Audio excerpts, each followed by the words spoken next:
on, everybody? Welcome back to the Going the Distance podcast presented by ImmaculateSports.com. Twitter's at ImacSports. Instagram is also at ImacSports. TikTok, YouTube, Immaculate Sports. It's episode 245. We just got done with the first official rivalry weekend. Some very unexpected things happened too. So, of course, we got another power rankings for baseball. Many more baseball things to talk about too, since we kind of went off schedule a couple times over the weeks. And then, of course, the conference finals starting up tonight. Western Conference, first up. I'm excited for basketball playoffs too. Yeah, it's been an interesting week. We'll get right into the openers. And it was a weird week for me to choose an opener because, it's the best thing we saw from this past week. The A's didn't win a single game this past week, so there's that. The Warriors got eliminated, and that kind of made me be like, okay, where do I look here? It kind of took me some time to think about it. But looking back at some of the notifications I got today on Twitter, I saw that Luis Morales got bumped up to AAA. I think him and Gage Jump, even though I talked about him last week, what they did this week deserves another thing to be talked about. So Luis Morales, A's number 4 prospect according to Pipeline, got promoted to AAA today. He last started 3 days ago in Midland, where he went 6 innings, allowed 2 runs, and had 8 strikeouts, moving his season totals to an ERA just under 3 and 42 innings pitched. Gage Jump as well. He pitched, I want to say it was earlier today. Yeah, earlier today, went 6 innings, shutout, 8 Ks in his second start in AA. That now makes it over his last 6 starts. He's only allowed 2 runs. His ERA this season is at a staggering 1.67, with 59 strikeouts and 43 innings. So those 2 arms, I know we talked about them last week and how their potential impact for the A's can really, make this rebuild and to retool into competing happen a lot sooner than what we expect. I know it hasn't gone that well for the big league team over the past week or so, but those 2 arms are definitely very encouraging. I finally got to see some pro baseball in person this season. Went to the game last night. Kansas City beats the Giants 3-1. Chris Bubic was awesome. It was great to see him in person. It's one of those guys where you look at the numbers, you're like, damn, man, like this guy has really been on a roll for the past year and a half, and you get to see the movement in person. Like, that's how he does it without throwing 100. Just absolutely filthy. There were fans behind us who were flipping out the whole night because Chris Bubic went 5 2/3 no hit, I think, and then there was some controversy on it was one call an error or a hit. They kept changing it a couple of times throughout the night. Like we kept looking at the box score, like, oh, now it's a hit again, now it's an error again, and they're like, we're not going to let this guy no hit. Out of all people, Chris Bubic isn't going to no hit us, and I'd be like turning back to him, like, dude, Chris Bubic is like one of the 4 best lefties in the league over the past year, like. Come on. And these guys were big Casey Schmidt fans too, so that's how you know they don't know what they're talking about. Anyways, another guy that I appreciate, Vinny Pasquantino, big homer. I was wearing a Jets hoodie last night, so hopefully he saw that. Apparently him and Jonathan India, both massive Jets fans, so those 2 guys had massive hits. India with a double off the wall, scored a run. Just great night. Great night to watch the Giants lose. Yeah, seems like it was a well-pitched game. I know we talked about it before. And we talked about it a little bit already today, but cool game to watch for you guys. Of course, I'm happy you got to see that. We'll move right into our pitcher, player, and rookie of the week, though. 3 awards that we always do, starting off with the player of the week together. Who'd you choose here and why? There were about 5 guys I was considering here, but I think I'm going to stick with the top of the OPS board here with Will Benson's amazing week. He's usually a guy who either goes 1 for 20 or 10 for 20, and he did the latter this week with 5 homers, 455 average. He homers in 4 straight games, including every single game of that rivalry series against the Guardians. So big week for him. Yeah, Will Benson did have a big week against his former organization in the Cleveland Guardians. Like you said, 10 for 22, 5 homers, 10 RBIs, and OPS north of 1,700. 2 walks in there as well, too. Whenever I think about Will Benson, I think about that 2023 walk-off home run he hit against the Dodgers a couple of years ago, and just, the kids like saying aura. That was some aura right there, and he did that. But pretty big week for him as well, too. Probably his best week as a major leaguer, and he gets the Player of the Week honors from us. Moving to Pitcher of the Week, a couple of good choices here. Who do you end up going with? I got to give a shout out to two guys who ended up shoving in one-run losses, Paul Skeens, Hunter Brown, but I'm going to go with a fan favorite, Sonny Gray, specifically his start last night against Detroit, because he shuts down the red-hot Tigers lineup for 6 innings with 10 Ks. A massive week for St. Louis, as they're just one game back of the Cubbies for first place. I am going to end up going with Paul Skeens for mine. His first career complete game. I know it was an 8-inning complete game, but when you are on the Pirates and they don't score a single run for you, you're in a pretty rough spot. But he goes 8 innings, 3 hits, 1 run, 1 walk, 9 Ks against the Phillies on Sunday, and one of his best starts of his young career. And we expect a lot of them just like that in the future as well, too, because we know how good he is. But any chance I get to put Paul Skeens on here, I'm going to do it until I get voter fatigue, I guess, a couple of years from now. Moving on to Rookie of the Week.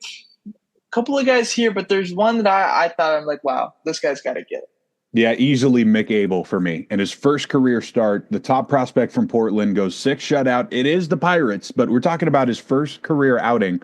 9 Ks, 5 hits, no walks or runs. They were replaying this one on MLB Network that night, too. I had it on, and just awesome. A guy that we've been kind of keeping track of for a long time, and he finally gets his opportunity and doesn't look back. Yeah, former top prospect that kind of fell out a little bit because of some injuries and maybe some poor performance, but Mick Abel definitely shoved in his first career start. He was the guy who went toe-to-toe with Paul Skeens in that game. He goes 6 shutout innings, 9 Ks, 0 walks for the Surgeon Phillies right now and gets a W in his first career game. So Mick Abel only giving up 5 hits, no runs, gets the Rookie of the Week honors from me and Scatter. Now moving to the power rankings, something we haven't done in a couple of weeks, so we get right back into it. I guess we could go right into number 15 if you want. Yeah, I will mention 3 teams that really disappointed me this weekend. Arizona, Boston, and the A's will be dropped out. We'll kick it off at 15 with the Atlanta Braves. I dropped them down a couple of spots from 13. These last few spots are pretty much our preference of the 500 teams at this point. So I'll give it to Atlanta. I'll give them the right to stay on because they win a big series at Fenway. Spencer Strider's pitching tonight. I still think there's a lot of hope for these guys. Number 15, just barely hanging on, moving down 5 spots is going to be where I slot the Cleveland Guardians, sitting at 25-21 right now. Losers of 4 in a row. And their division is hot with the Tigers, Twins, and Royals all above them now at this point. With the negative run differential as well, too. I think I just barely keep them on because I trust what voters got going on. But number 15 for the Guards. On to number 14. 14, we have the Houston Astros back up here. They weren't ranked for me for about a month. And they had a pretty rough start, but things are going much better, especially the pitching staff. Brown, Valdez, they're doing their thing. They end up getting the split against Texas, which you predicted, and I see it as a win in my eyes on the road. So on paper, they should be gunning for Seattle pretty soon here. Number 14 for me is going to be where I slot the Arizona Diamondbacks, sitting at 26-22 right now. 4 games over 500, winners of 2 in a row. With one of those being against the Dodgers last night. They only moved down 1 spot because of the pitching, but that's why they're not higher as well, too. It's because of the pitching. So number 14 for the Diamondbacks. On to number 13. At 13, another newcomer for me, the St. Louis Cardinals. I was pretty skeptical of the Cardinals' win streak, but then they demolished the Tigers last night, and another big reason why I choose Sonny Gray for my pitcher of the week. That means something, 8 out of their last 10 now. They look pretty good against the Mets and the Phillies too. So now they're up here, number 13. Number 13 for the first time in about a month. The Atlanta Braves make my list. Now over 500 after their terrible start to season. I know they're still dealing with a lot of injuries. Hopefully they get Acuna back here soon. But Matt Olson's starting to heat up some other guys as well too. So they find their way on at the number 13 spot. Number 12.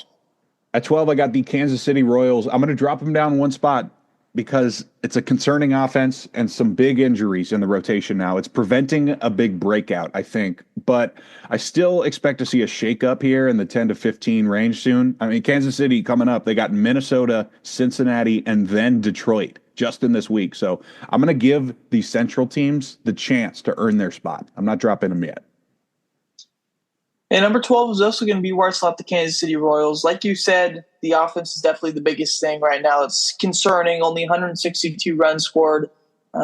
Salvador Perez, maybe one of their top three guys, has not really performed the way that they've expected and we've expected going into the first 50 games of the season. And now the pitching, like you said, takes a hit with Seth Lugo and Cole Reagan's in the IL. And that's where things start to get concerning because when you don't have two all-star level starting pitchers, it's obviously going to hurt you. But as of right now, we haven't seen that go down quite yet. So they stay in the same spot at number 12. Number 11. At 11, I have the Cleveland Guardians only dropping them down one spot from 10. And as I was saying before, the last time we did this, I said we don't have to worry about J-Ram. We don't got to worry about Cleveland. Everybody else had a rough weekend in Cincinnati, though, which is unfortunate, and they've lost 4 in a row. But I think they're still a more explosive team than Kansas City. So they don't get dropped too bad. Big 4-gamer coming up against Detroit. That's the real test. And like I was saying, too, that's why I haven't dropped the Central teams that far yet. I'm going to give them a shot to beat Detroit. And if they can't, then we'll drop them down next time. Can you hear me? Yeah. Okay. Sorry, my headphone disconnected there for a second, but we'll go straight back into it. Yeah. Don't even need to pause. My number 11 team is going to be the St. Louis Cardinals. On a surge right now, the past couple of weeks, obviously, was a team that we haven't really ranked for pretty much the entirety of the year. Now they find their way to number 11. Starting pitching as well, too, has been big for them. Like you said, Sonny Gray last night was a big one, but Matthew Liberatore, Eric Fetty have had some good starts as well, too. So St. Louis sits at number 11, 6 games over 500. Now at number 10. At number 10, another big riser is Minnesota. Minnesota just finished a crazy 13-game win streak, which includes a sweep against the team I have above them pretty soon here at number 9. So this is high praise, jumping into the top 10. Dominant pitching staff has finally turned it on here, and everyone from Willie Castro to Brooks Lee has stepped up in the absence of their leaders. Buxton and Correa are banged up, and they don't seem to care. So they're a top 10 team right now. Yeah, when you go 13 and 20 to 26 and 20, you're definitely going to get a big bump on the power rankings. And the Minnesota Twins are my number 10 team as well, too. Now sitting 5 games over 500. That pitching staff has been dominant from the starters to the back end of the bullpen. The offense has been taken up as well, too, which is a big part of their 13-game win streak, of course, as well as playing the Orioles, who have not been good. I believe those were 6 of their 13 victories in there. But the Minnesota Twins, number 10. On to the single digits with number 9. Yeah, number 9, I have the San Francisco Giants moving down one spot. This is one of the most confusing teams in baseball. I don't love the lineup, but when you have guys like Wilmer and Helio Ramos on fire, it makes up for it. Again, I don't love most of the pitching depth outside of Logan Webb, yet you have Robbie Ray and Landon Rupp just still dominating out here. And I think the sweep over the A's lets me know that they're hot right now. They could definitely use another hot stretch before the injury bug grabs them, because that's usually what happens with the Giants. But as of right now, they're sitting in the top 10 fine in that division. And number 9 for me is also going to be the Giants. They do move down 2 spots because of a rough series against the Diamondbacks, but a sweep against the A's obviously heals all of those wounds. Wilmer Flores, I know maybe not the OPS crazy, it's like 780 right now, but what he does has meant so much to their offense, and that's why he's a major league leader in RBIs right now. 28 and 20, playing good ball on both sides is the Giants. Number 8.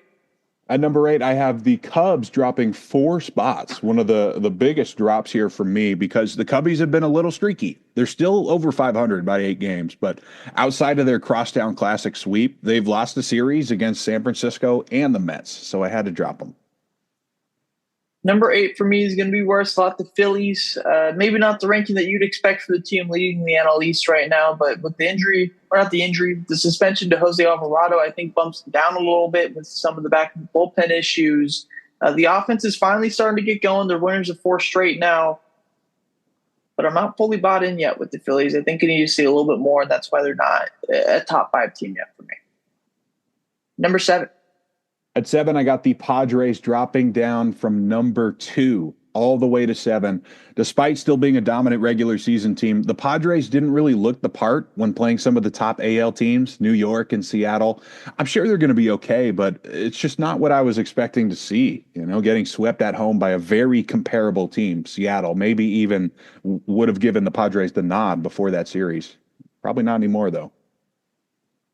Number 17 for me is going to be the team leading the AL West right now in the Seattle Mariners. They moved down one spot because of all the pitching injuries that they've had to deal with. Now it's Bryce Miller.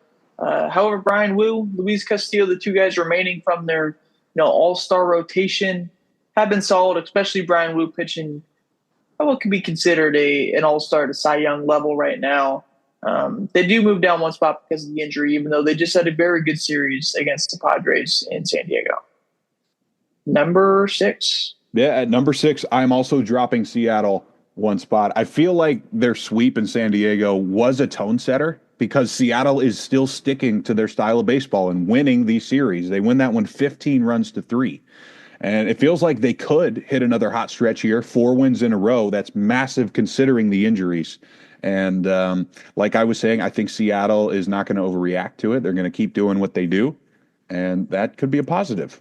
Already a pretty big lead in the AL West, of course, like you said. Yeah. Number 6 is going to be where I slot the Cubs. You had them moving down. I also have them moving down 4 spots for me. The pitching has been the biggest thing of why I'm kind of concerned with it. They've had some blowups in the bullpen recently. Porter Hodge now goes down with injury.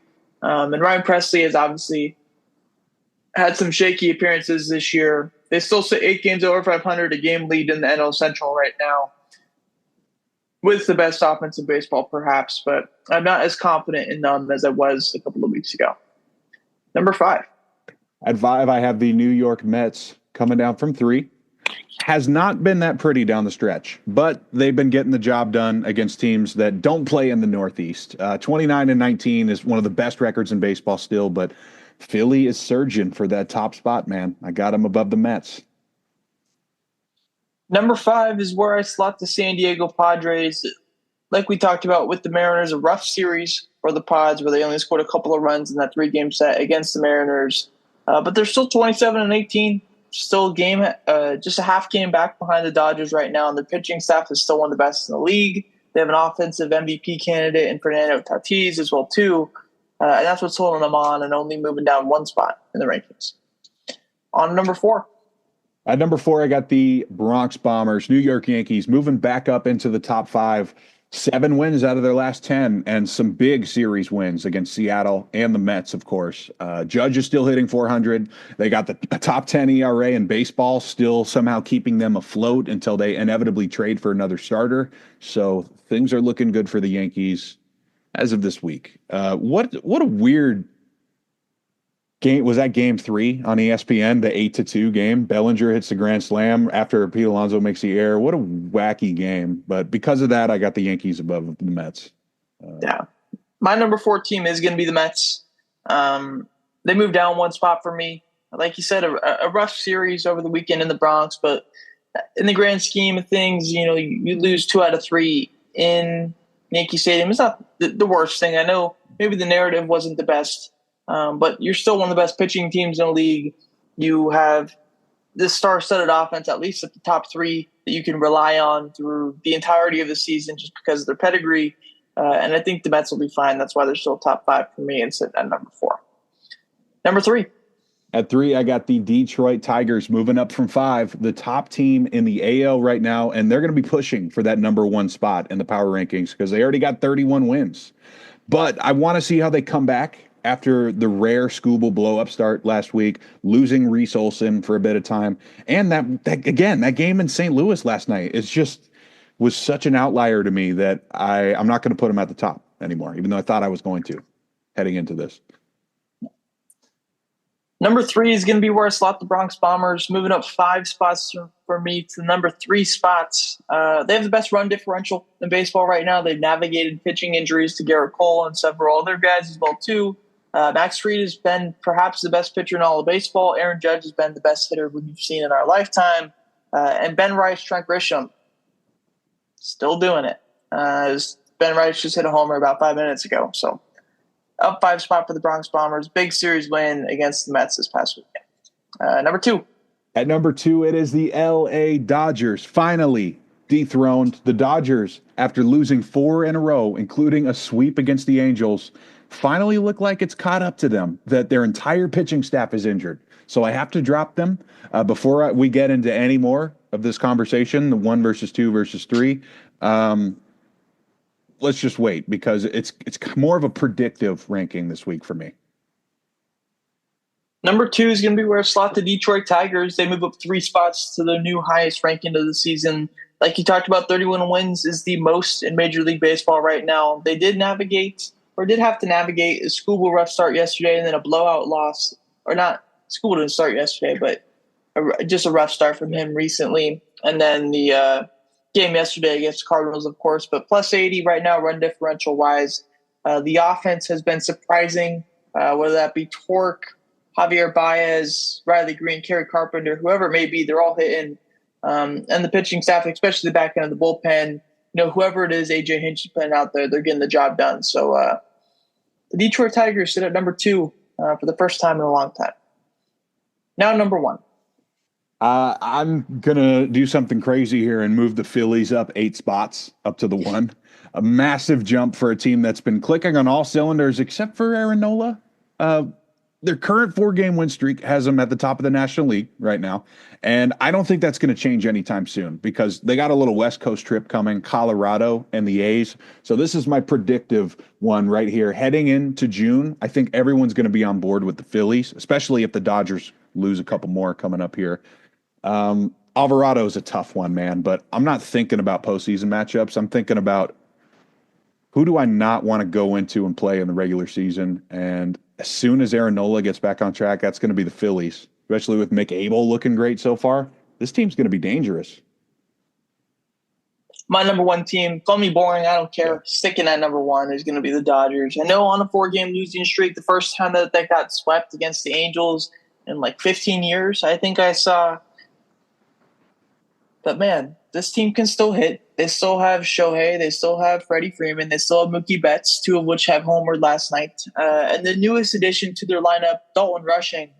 I think just the composure that we saw in the first game, we saw him play the A's. We saw him have a good series against the Angels as well too. I think he's going to be a star. How they fit him into their lineup is going to be very confusing because they have Will Smith on a 10-year contract. They have a DH kind of, taking up that role for the next 10 years. So maybe they move him into left or, do something. I honestly have no clue how they do it, but it's a good problem to solve. that could be one. Good problem to have when you have too many talented players, and the Dodgers for sure have that. I know the pitching side has been terrible. I saw a tweet today that showed the Dodgers pitching staff of just the guys that were injured, and you had a pretty star-studded rotation, really good back end of the bullpen as well too. But they're going to find a way to navigate it. I'm not worried about them right now. They're still sitting ahead of the NL West, which is most likely the toughest division in baseball right now, and they've gone through all these struggles. And with them being the Dodgers and them having one of the best prospect ranking systems in all of baseball, they're going to find a way to, get a big-time arm at some point. Will it be Paul Skeens? It could be. I know a lot of baseball fans would not like to see that happen, but the Pirates could probably get the best package back from them. Maybe the Yankees as well, too, but the Dodgers still sitting at number 1 for me. It's still pretty crazy on one of Shohei's, down start of the years, if you will. He still got 17 homers on May 20th. Yeah. Leading the league, by the way. He's generational, man. Moving into a new thing that we've done, where we just didn't really have anything to talk about, so we wanted to find something a bit interesting. And that's the surprises to us this year. We're starting to get to the point where things are starting to become real. It's not just a hot start anymore. It's very much like, okay, maybe this guy's actually going to have a good season, or maybe this team is going to be not as good as what we expected. So this could be a team, a player, the league as a whole. 5 things that are going on this season that surprises us. Yeah. What is your number 1 thing, Scott? Well, at the top for me is going to be the collapse of the Baltimore Orioles. I took their over 87 wins, so I'm pretty upset to see them under 16. with a 7-game losing streak, no manager. It's just horrible, man. And just as some worried, the pitching staff is an absolute nightmare. Sagano wasn't even a bad pickup either. It's just all the injuries. They could not recover. Brandon Hyde gets fired, like I mentioned, and outside of Jackson Holiday, there's not a whole lot of hope here right now. My number one thing, maybe not super surprising that he's having a good year, but the fact that he still has a 0.00 ERA and we are almost 2 months into the season is absolutely ridiculous. That's Andres Munoz and his absolute dominant start for the Seattle Mariners. One of the biggest reasons why the Mariners have won so many games this year is because when you have a 1-run lead going into the ninth, the game's over. You won. Andres Munoz has pitched 20 2/3 innings so far this year and has 28 strikeouts and has not allowed a single earned run yet. Just absolutely dominant. A guy that's dealt with injury in the past. We saw him experimenting with a new pitch in spring training. I don't really think he's thrown his changeup at all. But even if he did, it would be dominant. The problem is that he already throws two of the best pitches in baseball with his fastball and his slider that he doesn't really need to throw anything else. So Andres Munoz, maybe not surprising that he's having a good year, like I said, but the fact that he has a 0.00 ERA and we're this far into the season, it's just plain ridiculous. I was telling Dilly last night, a Mariners fan, you always remember the last guy to have the zeros on the. I always remember Yunier Cano for that 1 year. Mm-hmm. Remember Ziegler's great start with the A's when he started cooking. Justin Starner had a great start this year as well too. But what's your next thing that's surprising you this year? How about Pete Crow Armstrong? I did pick Chicago to win the division, and I always saw PCA as a cool energy guy to have out there in center, but he's become an actual 5-tool star very quickly. 12 homers, 14 stolen bases, Gold Glove defense. It's been one of the best stories of the season, and I'll admit it, I didn't see this coming. I didn't think he could hit this well. Yeah, I don't have PCA on my list, and I'm not going to be like a guy like, oh, I knew he was going to be a stud, because I had no clue that the bat was going to be that good. Yeah. It just felt like he was a guy that could do something like that just based off of his energy and his vibe and stuff. But it's still obviously super surprising that he's gone this well and was one of the big league leaders in WAR. But my second thing is kind of based off of your first thing that you said. And it's not the Baltimore Orioles as a whole, because they are off to a terrible start right now. Bottom in the AL East, but it's their offense, ranking 25th in runs scored. That's not something I expected at all. If you told me the rotation is what it is, you see Charlie Morton, Kyle Gibson, you'd be like, yeah, okay. There's some area for that to go wrong. But if you told me Gunnar, Adley, Westberg, O'Neill, Cowser, all these guys would be having rough seasons. I know Westberg, O'Neill, and Cowser, and Gunnar have dealt with injuries, but all these dudes are completely underperforming based off of what we saw last year, the year before that. Gunnar not having an OPS even into the 800s right now is completely surprising to me. It just seems like there's so many things going on that are not going right for this team. And I was thinking when I was driving back to school a couple days ago, you got 5 hours to kind of just sit there and be in your thoughts for a little bit. So I'm thinking, I'm like, damn, this rebuild might have failed. They don't have a ton of stuff coming up from the minors for them anymore. Kobe Mayo's came up. He's kind of fizzled out, or not fizzled out, but hasn't performed at the big league level. Heston Kjerstad hasn't performed at the big league level yet either. They traded away Kyle Stowers, who appears to be a stud. They traded away Connor Norby, who appears to be a pretty solid player as well too. The pitching, they never really had in their system either. And I don't see them, signing a big guy either. So maybe we see, this would be crazy, but maybe we see Gunnar Henderson traded at the deadline or Adley Rutschman traded at the deadline. Whatever it is, things need to change in Baltimore, and I don't think firing Brandon Hyde or releasing Kyle Gibson is going to do that job for them. I could definitely see Adley get moved if they love Basallo, of course. Oh, yeah, Basallo, he's a guy that they have. But besides that, it's rough. Number three. Number three is kind of a weird one. I just get right into it. Everything about the Diamondbacks, except for Ketel Marte, Corbin Carroll, and Corbin Burns. You may have realized I left them out of my top 15 earlier, even though they're not having a terrible season. But everything about this team is so frustrating to watch. They're only a few games behind the Dodgers, and they even beat them yesterday. But this could all change very soon. I was expecting dominance and anger from these guys after last season. not a bottom six ERA in baseball. Specifically, Zach Gallen has been one of the worst qualified pitchers in baseball. This is a disaster, and I just see a very sad outcome coming here. Another possible failed rebuild. I did see something with the Diamondbacks a couple of days ago when they lost to the Rockies like 11-14. It was like going into this year, the Diamondbacks were like 250-1 or something like that when they score 11 runs in a game.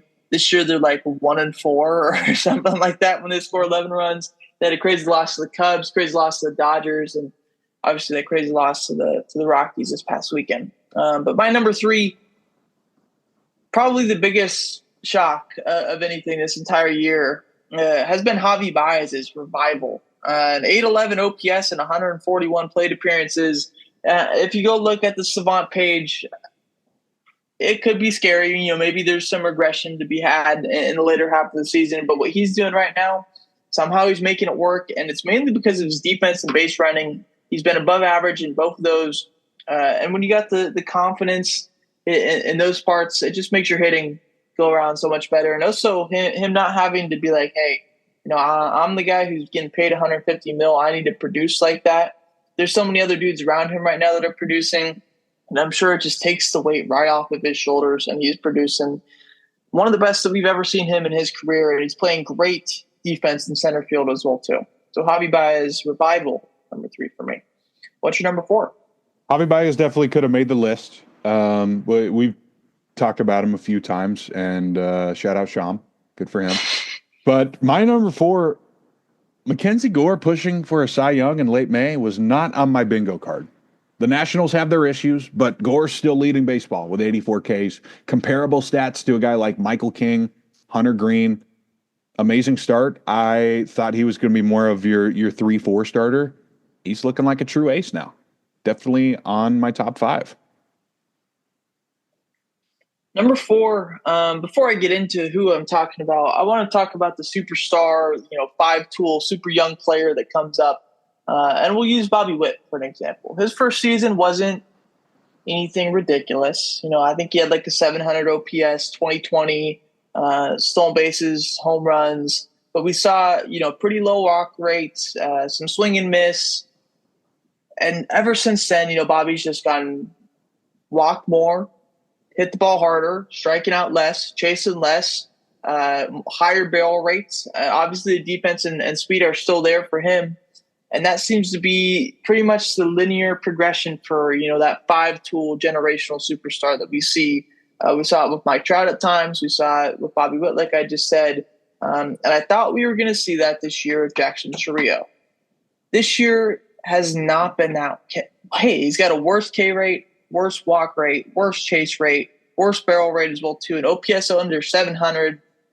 And it's really concerning me as a player and what his high ceiling can be, because the Brewers obviously thought this is a guy that can get us an MVP. He could be that guy going across from Yelly, who's also having a bad season, to really be those 2 stars in center field. That's why they gave him a big contract before he even got at the big leagues. And I still think that 2025 or 25-25 type players there with some good defense and some solid speed. But the bat is just not nearly as good as what I expected it to be. And it's kind of concerning for his overall profile as a guy that we expected to be an 850, 900 OPS guy now at this point in his career. However, he's still young, so there's that aspect of it as well too. But him not breaking out into complete superstar status is a surprising one to me. Number 5. I wanted to stay positive. So instead of talking about the struggles of some guys like the ones you've mentioned or someone like Anthony Santander, let's close this with Aaron Judge. It's May 20th. We've mentioned a couple times. He's still hitting 400 while still being a dominant power hitter at 33. He's walked 30 times already. He's leading baseball with 71 hits. This is Barry Bonds stuff right here. And I think we all knew this was going to be a Hall of Fame career after the second MVP, but to have the best season of his life at age 33, that's like, Randy Johnson, Barry Bonds. I don't know many more guys who have hit their peak at 33. This is incredible to me. Yeah, it's pretty ridiculous what Judge is doing. I didn't put him on here because I mean, I didn't think this was possible, but We talk anything about him a is lot. possible with that guy. Yeah. The guy that I talked about maybe once or twice this year is the guy I'm going to talk about last, and it's Geraldo Perdomo becoming one of the best players in the league with a profile that seems somewhat sustainable. He's a guy that's always had solid defense and good swing and miss numbers. He did that I think he came up in 22, and ever since 22 to 24, he's kind of profiled that way. Doesn't strike out much, plays solid defense. Maybe gets on base where you can hit 8th or 9th and then line up and be I don't know, 2 to 3 WAR guy over a 162 game season. This year, it's gotten absolutely ridiculous with the bat. If you go look at his Savant page, you look at chase rate, walk rate, all that stuff, it's like 90 percentile plus. Like he's walks more than he's ever walked. He strikes out less than he ever has before, and he's got more homers, or he's tied for his career high in homers right now. And what we played, 45 games in the season. This has been probably the most surprising thing to me because I was kind of a hater for him. I was like, okay, he's been there for a while, but the bat has obviously shown he can't hit. Let's move him out of there. Let's get Jordan Lawler in there, the guy who's been a top 5 prospect for it seems like 3 years now at this point. Because you're just wasting time. They signed him to an extension this past year. They did with Perdomo. Like, okay, that's just another issue. It's just a bigger logjam for Lawler to get into. And Geraldo Perdomo being on pace for 8 WAR this year is just ridiculous. They found ways to get Lawler in. I know he got called up a couple of weeks ago and hasn't really taken off yet, either due to some inconsistent playing time. But Perdomo becoming one of the best players in the big leagues is just something I did not expect to see at all. And I think I had it as a quiz for you earlier in the year to name the guys in the top 5 WAR. There's like Tucker, Judge, maybe Tatis, PCA, whatever. And the other guy was Perdomo. I didn't expect it. You didn't expect it. And I don't think anybody did except for maybe Mike Hayes and then the guys in the Diamondbacks front office. Yeah, I think there was a week where he walked 11 times in 6 games or something. That's when I was like, oh, all right, I see you. Yeah, and the Diamondbacks lineup is good enough where they can still hit him 9th or something too, which is crazy. But we'll move away from baseball and into the NBA Conference Finals because those start in about 30 minutes with the Timberwolves and the Thunder tonight. And then tomorrow we get the Pacers and the Knicks. It's a new era for the NBA. I saw it's the first time in 29 years that there isn't a team in the Western Conference from Texas or California. Okay. Which is kind of misleading because there's like 8 teams in between those 2 states when you have Houston, San Antonio, Dallas, the Clippers, Lakers, Kings, Warriors. There's a lot of different teams in there, but still kind of crazy to think about. It feels like a new era. Whatever team wins, it's going to be that star player's first time winning a ring, which is pretty cool. So might as well get some predictions. And we'll start with the one that's starting tonight, the Timberwolves versus the Thunder. Thunder open as 7.5-point favorites tonight, just for some context. How do you think this series goes between these 2 teams? I think the OKC Denver series going to 7 says a lot more about Denver's resilience than anything else. So I'm expecting OKC to win this one in 6 or less. Minnesota hasn't seen any size yet. They've faced LA and Golden State earlier in the playoffs. And not only does OKC have Chet Holmgren and Hartenstein clogging the lane for Julius Randle, they have some of the quickest guards in the league. Caruso, Case and Wallace, Isaiah Joe, they're going to cause a lot of problems for Anthony Edwards. He hasn't seen that yet. And even with Podziemski, who's a very smart defender, it's not the same thing as OKC's guards. So if those guys are turning the ball over 22 times a game against the Warriors, they're going to have a lot of problems in OKC. This is an interesting series. Thunder have been the 1 seed pretty much the entire year. But the Timberwolves, the past couple of months, have been playing some of the best basketball in the league. I believe in the Western Conference, the only team that had a worse record than them from March on had a better record than them from March on was the Thunder. Timberwolves are well rested right now. They just won a pretty smooth series, I guess you could say, against the Warriors, where they kind of dominated ever since Steph got hurt. Thunder are coming off their first Game 7 against a team that they probably felt like they should beat the crap out of in the Denver Nuggets, considering some of the performances we saw with Jokic. Took them 7 games to get it done. I don't think they're tired by any means, but I definitely think maybe they're not as confident as they were before. And if we know one thing, the most confident man in basketball right now is Anthony Edwards. And I think there's a real chance with his personality and his, performance that we've seen in the playoff year after year after year at this point, that they could take down the Thunder and be the team that upsets them and gets into the NBA Finals for the first time in a long time, because I don't know the last time the Timberwolves made it, but never. I'll go Timberwolves in 7. I think they could do it. I think they could outlast them. And if it's one guy this entire series that I'd have to choose to take the last shot for me, I'd want Ant. And with some of the things he did against the Warriors, even with not having, a crazy 45, 50-point game or something like that, he made some shots where I'm like, damn, this guy can do it. And I think he's going to do it against the Thunder. Now in the Eastern Conference, an old school Pacers-Knicks series. This time it's a bit different. Halliburton versus everybody, it feels like. How do you think this one goes? Starting off game 1, by the way, Knicks a 4.5-point favorite. This should be an awesome series. And like we've mentioned a couple times, it's another one of those old school rivalries coming back into play here, teach some of the younger guys about the history. So despite the complaints about the matchup and guys on ESPN complaining about smaller markets, like, dude, this is the New York Knicks. It doesn't get much bigger than that. I have it going 7. We both love Tyrese Halliburton's game, and I think he's figured out how to win in the NBA. It's not an accident that they found themselves in this series again. But they've been asking for a lot on offense from guys like Siakam and Nemhard. Those guys could all get 20 in a series per game, but still fail to keep up with Brunson, Cat, and OG, who have been scoring juggernauts in this postseason. So the Knicks get them at home in Game 7. They return to the finals for the first time this century. I also have the Knicks moving on. I just think there's so many different ways that the Knicks can beat you. And the way that they do it primarily with Brunson and Cat is so tough to stop originally. Brunson's been one of the clutchest players in baseball, or not in baseball, basketball over the last 3 to 4 years, ever since he became a Knick.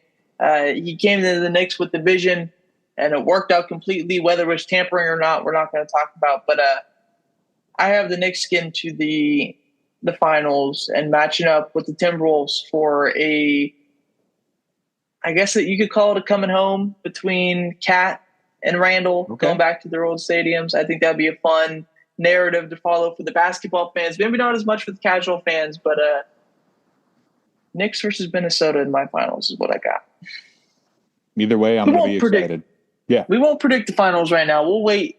Mm-hmm. So we don't do that until a couple of weeks, whenever that series starts. But I guess we'll get into the second half here as we move to some football stuff from Skyler.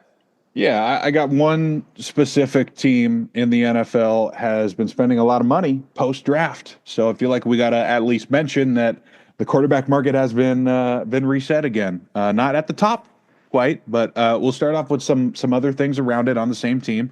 We find out yesterday, actually, Fred Warner is going to get a big extension, 3 more years, $63 million. I believe he already had 2 more on his deal. So they're just making sure Fred's not going anywhere. Also, George Kittle, we saw a potential holdout coming.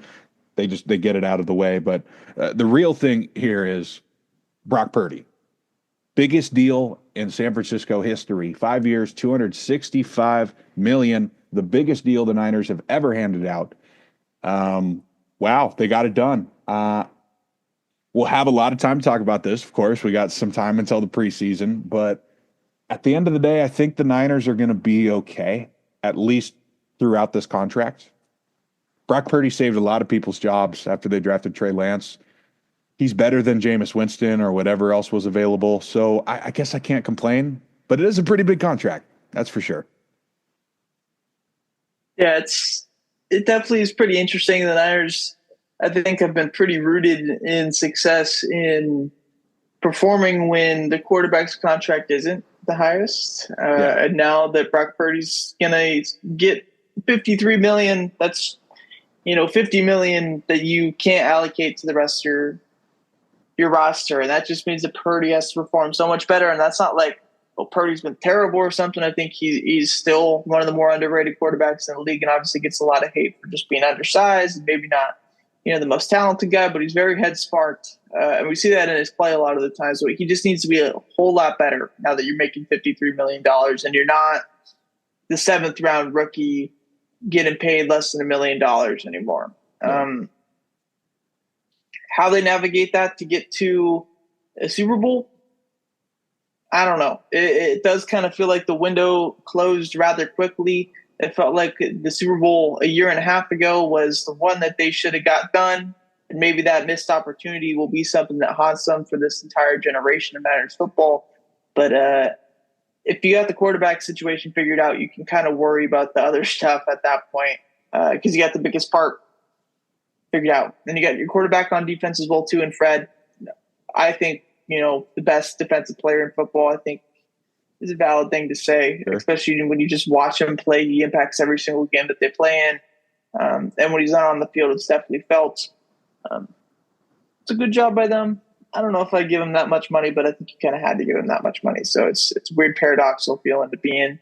One more thing before we get to the bets that I didn't want to talk about. There is a vote coming up on Tush Push, as well as the seeding in the playoffs. The seeding in the playoffs I'm not much concerned about, but the Tush Push is something that if they ban, I would absolutely hate it. Now, they do need 24 votes to ban. Last time this came to a vote, it was 16-16. So it wasn't really close.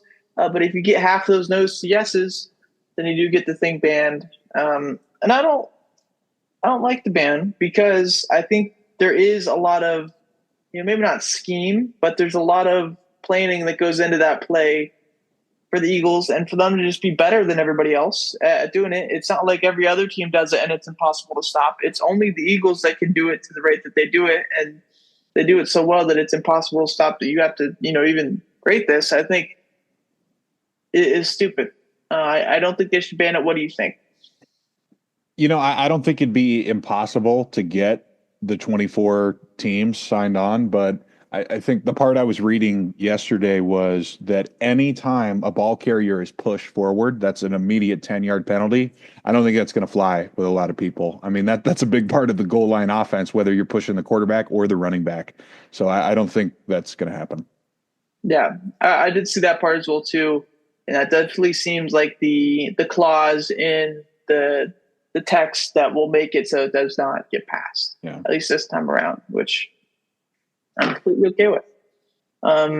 Moving on, though, to our layup score predictions for this week and last week. For last week, I predicted that Houston and Texas split their 4-game series, a Lone Star State series, and that's exactly how it went. Skyler had Tampa Bay over Miami on Saturday and a series victory. Rasmussen won, and they blew at game 3. So okay, lost the series. Yeah. This week, I have San Diego over the Blue Jays on Thursday. That is the Bowden Francis start versus Kolek. I believe Kolek's been pretty good for them. Bowden Francis, I don't think, has performed the greatest. I think he's given up the most homers in baseball or something like that at this point. And I'd like the Padres to get a victory up in Canada on Thursday. Okay. Friday, again, going baseball here. I got the Mets over the Dodgers. Slight advantage here for the Mets with Griffin Canning over in Kershaw. And it's just like we were mentioning with the Dodgers, the reason I don't have them at the top spot, some of these starters that aren't quite yet trusted to go a long time, that includes Kershaw, been battling injuries for years, it puts a lot of strain on the bullpen. So I think they're going to drop at least one to the Mets. Bold predictions last week. I had Padres sweep. No comment on that one. That did not go well. Skyler had Cleveland over Cincinnati on Friday and a win series. That did not happen, unfortunately. This week, I have the White Sox over the Mariners on Wednesday, which is tomorrow. That is a Shane Smith start versus Logan Evans. Shane Smith definitely could have been one of our top 5 surprises this year, holding an ERA just above 2 after being a Rule 5 draft pick this year for the White Sox. Has definitely been their biggest success story this year. And I got the White Sox pulling out a victory over the M's on Wednesday. One thing that really stuck with me from watching Rivalry Weekend was you got to just feed into the chaos sometimes when it comes to the MLB season. It's such a crazy grind. So I'm going to do something weird here. I'm going to go with the Marlins to beat the Angels on Friday night. Sandy Alcantara, really bad start to the year after dealing with injuries, but I'm going to have him taking down Yusei Kikuchi, who has been the opposite. Absolutely great for the Angels. One of their only trustworthy starters outside of Soriano this season. So going to play into the chaos. Miami gets a wild win, maybe 11-9 on Friday night or something. That's going to do it, though, for episode 245 next week. 246, I say this all the time, but I don't know what we're going to talk about. We will figure that out. You got any closing remarks, Skyler? Oh, man. Somebody at the store yesterday when I was wearing my Sell shirt for the A's was just so confused. There's probably something wrong with her, but she's like, "What are we selling, huh? What are you trying to sell me?" And I'm like, "No, it's the A's. They're moving to Las Vegas. We tried to keep them in the Bay." And she just didn't know what I was talking about. I just thought that was hilarious, and just remembering it now, I should probably tell you that story. Yeah, there's some people, man. I remember my dad was wearing the Cell shirt in Chicago, and obviously we're kind of in like an echo chamber where we hear a lot of the, we hear a lot about it because we live in the Bay Area for the most part. But when you're outside of it, you don't realize how much people don't know about it, and there's always people like saying, "So what? What's going on there? What's the shirt mean?" So my dad would explain the scenario over and over again. It got pretty boring, but yeah, it's just some people don't know. Yeah, and we realize that maybe our circles aren't as big as what we think they are. It's a bit different, but yeah, we'll see you guys next week for episode 246, and hopefully Gage Dump and Luis Morales will still be pitching great. Yeah, man. Let's go A's. Yeah, go A's.